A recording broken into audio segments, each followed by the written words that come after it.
When Creole food was getting popular in the 80s, blackened redfish is one of the dishes that made it happen. Created by Chef Paul Perdeau, this dish is made by dredging the redfish in a spice mixture of many dried spices, then searing the fish directly in a hot pan. To make the blackening mix, we're going to start with 1 tablespoon of paprika, 2.5 teaspoons of kosher salt, 1 teaspoon of granulated onion, 1 teaspoon of granulated garlic, a half teaspoon of dried thyme, a half teaspoon of dried oregano, and 1 teaspoon of cayenne pepper. Blend these ingredients well, and then I like to store any excess seasoning in a jar and use it whenever I need it. Starting with the redfish fillets, we're going to dip each fillet into melted butter.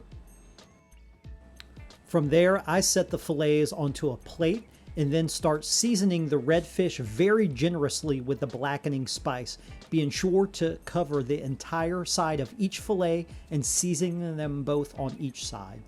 Once the fish is seasoned, place a large cast iron skillet over high heat until it gets very hot. I like to leave it for about 10 minutes. Be careful as the pan will be hot and smoky.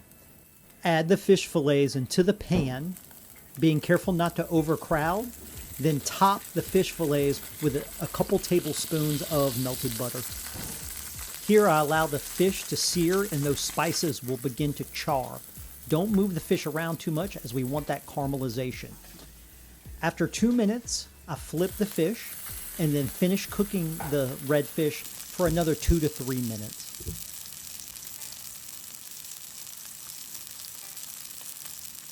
When serving this, any side you like will be great, but my personal favorite is a cucumber and tomato salad. I like how its freshness balances the strong spices on the fish. I also drizzle a little more melted butter onto the plate and add a few lemon wedges. And there you have it, the iconic blackened redfish. Thank you so much for tuning in.